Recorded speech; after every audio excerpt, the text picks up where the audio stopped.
Aujourd'hui, l'électronique est partout présente dans nos vies, avec les téléphones portables, les ordinateurs, mais également un grand nombre d'objets d'utilisation simple et quotidienne. Derrière eux se cache une technologie très poussée, c'est l'univers des puces électroniques. Tout a commencé par le premier transistor, la brique initiale de la puce électronique, il y a environ 50 ans. De nos jours, une puce peut comporter plusieurs dizaines de millions de composants sur un centimètre carré. La performance des équipements électroniques qui nous sont proposés augmente exponentiellement et nous disposons désormais d'équipements électroniques extraordinairement puissants et rapides, avec des fonctionnalités de plus en plus élaborées. Ce que nous savons moins, c'est que la fabrication de ces puces s'effectue dans des environnements industriels complexes de très haute technologie.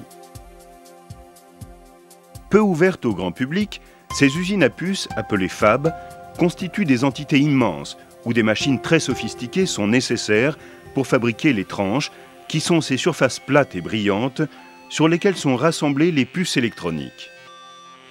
Tout au long du processus de fabrication, il est bien sûr indispensable de préserver une très grande propreté sur ces tranches. On parle de pureté de l'air ambiant. C'est pour cela que l'on utilise des salles blanches où la quantité de poussière flottant dans l'atmosphère est maintenue à un niveau extrêmement bas.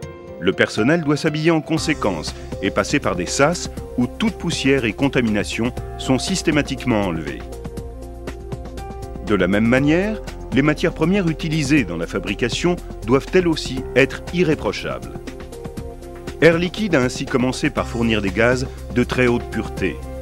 Ce furent d'abord l'azote ou le silane, largement connus dans d'autres secteurs industriels, mais aussi des gaz spécifiquement choisis pour les procédés de fabrication des puces électroniques, qu'on appelle gaz spéciaux. Air Liquide a pu progressivement diversifier son offre, en l'étendant aussi aux équipements associés, ainsi qu'aux services. Revenons à la fabrication de la puce. Concrètement, la fabrication consiste à accumuler des couches minces successives selon un dessin très particulier. Pour cela, des machines très sophistiquées sont mises au point par des équipementiers dédiés au monde du semi-conducteur, disposés dans la salle blanche et reliés au réseau de gaz et liquide dont Air Liquide peut assurer l'approvisionnement et la distribution. Des phénomènes physico-chimiques spécifiques à chaque étape de fabrication permettent de créer une architecture infiniment petite qui, au final, constituera la puce. Air Liquide doit aussi apporter une connaissance suffisante du procédé client pour répondre à son besoin. Et c'est pour cela que la recherche et développement dispose d'équipements similaires à ceux que l'on retrouve dans les fabs à une échelle de laboratoire. Grâce à de nombreux partenariats industriels et académiques, les programmes de recherche en électronique sont développés par les différents centres de recherche du groupe. Aux États-Unis, en Europe et en Asie. Les échanges sont donc nombreux et Air Liquide reste ainsi au contact des dernières évolutions technologiques et des besoins concrets de ses clients.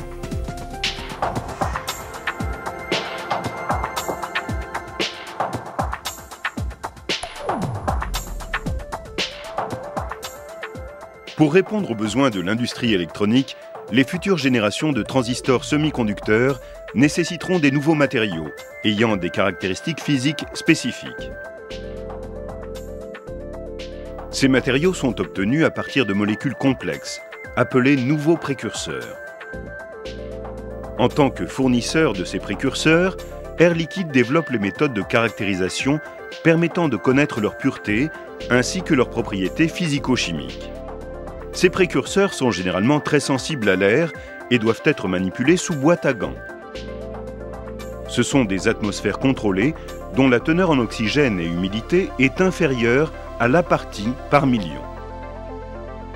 En plus des techniques classiques de caractérisation, telles que la spectrométrie de masse ou la spectrométrie infrarouge, deux techniques d'analyse particulières sont ici présentées. Le coulomètre Karl Fischer est utilisé pour déterminer des traces d'eau, la plupart du temps dans des liquides, par exemple les précurseurs low K et les solvants.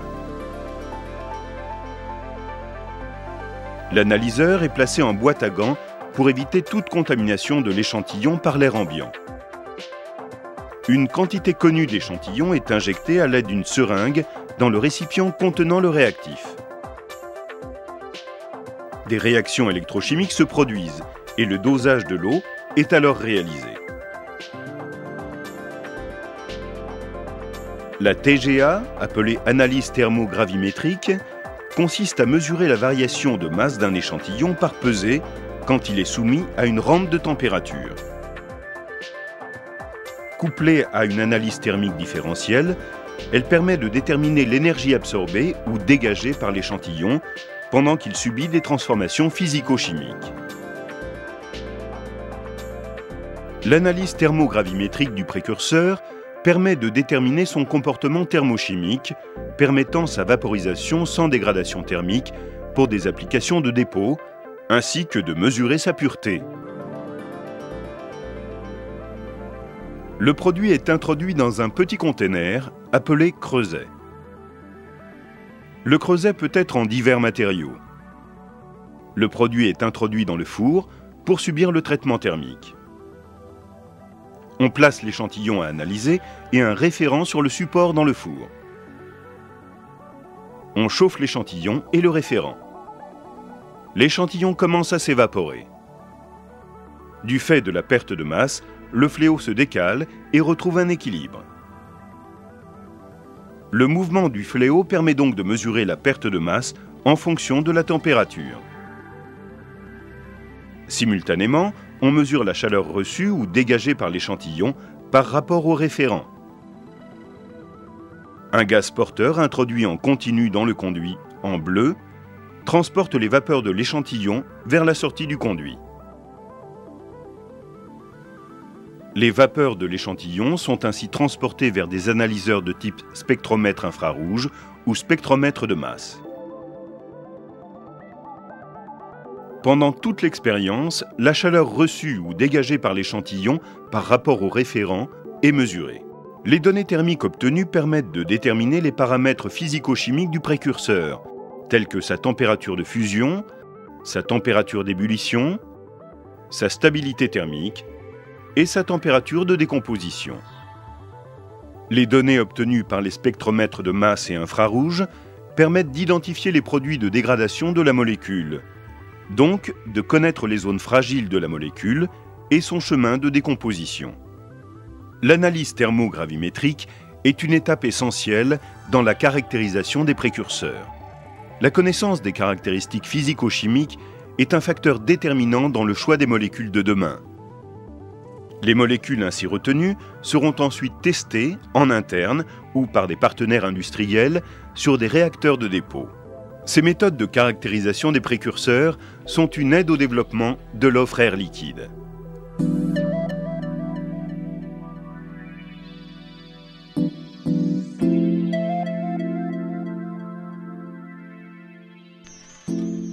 Pour poursuivre l'amélioration des performances des puces électroniques, Air Liquide doit utiliser des molécules de plus en plus complexes, intervenant dans la fabrication des composants nécessaires à l'industrie des semi-conducteurs. Cette catégorie de précurseurs, appelée précurseurs avancés, permet de réaliser des films minces de plus en plus performants. Le procédé utilisé pour réaliser ces films minces est appelé dépôt chimique en phase vapeur. Air Liquide est équipé de plusieurs outils de laboratoire permettant de réaliser ce type de dépôt. L'objectif est de valider la faisabilité des dépôts utilisant des molécules avancées, ainsi que de connaître l'influence des principaux paramètres expérimentaux. Pour démarrer l'expérience, il faut placer le substrat, l'échantillon sur lequel le dépôt va se former, dans le réacteur, qui est ici un tube de quartz. Ce réacteur met en œuvre des gaz actifs de très haute pureté, tels que l'hydrogène ou l'ammoniac. Un ensemble de vannes et de régulateurs de débit permet de gérer le flux des différents produits mis en jeu, ainsi que le niveau de vide souhaité. Parallèlement, le gaz vecteur arrive dans un récipient métallique, appelé bulleur ou canister, contenant le précurseur sous forme liquide. Précurseur et gaz réactif sont alors mélangés et introduits dans le four pour y réagir. Un mélange de gaz et de vapeur de molécules organométalliques envahit le tube placé dans le four. Le four chauffe le mélange gazeux dans un domaine de température pouvant aller jusqu'à 1000 degrés, décomposant alors les molécules constitutives du mélange. Soumises à l'action combinée de la chaleur, du vide et de la présence de molécules très réactives, les molécules brisent certaines de leurs liaisons, libérant des atomes, des ions ou des radicaux. Les espèces ainsi libérées viennent se déposer sur la plaque posée dans le tube. Les espèces se regroupent pour former d'autres molécules, créant ainsi une fine couche de matériaux métalliques. Les produits qui ne se sont pas déposés sont entraînés par le flux de gaz vecteur et sortent du réacteur. Les échantillons obtenus présentent un dépôt visible à l'œil nu. Ils seront ensuite analysés au moyen de techniques d'analyse de surface pour connaître l'épaisseur du dépôt réalisé et sa composition chimique. L'expérience qui vient d'être présentée permet ainsi de valider le choix des molécules de demain pour le domaine de l'électronique.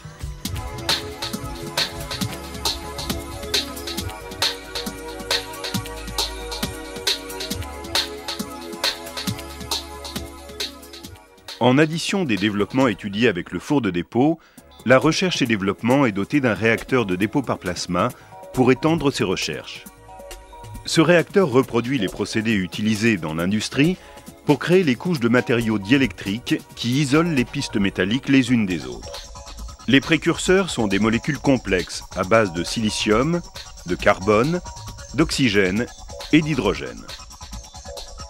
Ce sont des liquides stockés dans des canistères et reliés à l'équipement par un ensemble complexe de vannes conçues pour les manipuler en toute sécurité et dans des conditions de pureté optimales. Le précurseur liquide est pulvérisé à chaud et à très basse pression dans de l'hélium, ce qui le transforme en gaz sans l'altérer. Le précurseur et son gaz porteur sont ensuite mélangés dans la chambre de dépôt avec d'autres gaz, tels que l'oxygène.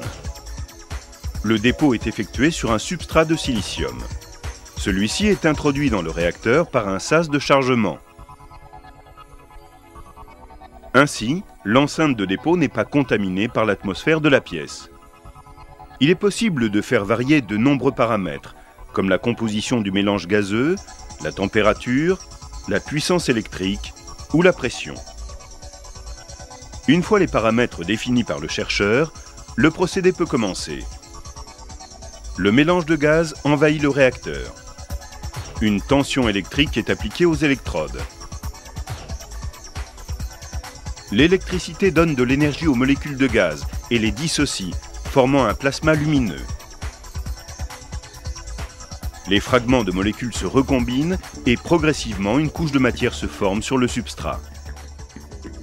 Le plasma est caractérisé par ses émissions de lumière dans le visible et l'ultraviolet. Les espèces produites sont identifiées in situ, en sortie de réacteur ou en sortie de pompe, par des analyseurs de gaz.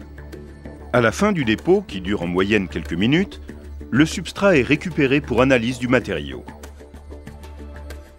Le matériau ne s'est pas déposé uniquement sur le substrat de silicium, mais sur toutes les surfaces en contact avec le plasma. Il est donc nécessaire de nettoyer la chambre. Cette opération utilise la même technologie plasma, mais avec des gaz différents, le NF3 et l'oxygène. Le NF3 est distribué par une armoire gaz fabriquée par la filiale Air Liquide Electronics Systems. L'approvisionnement du réacteur en gaz est assuré de manière sécurisée, propre et flexible.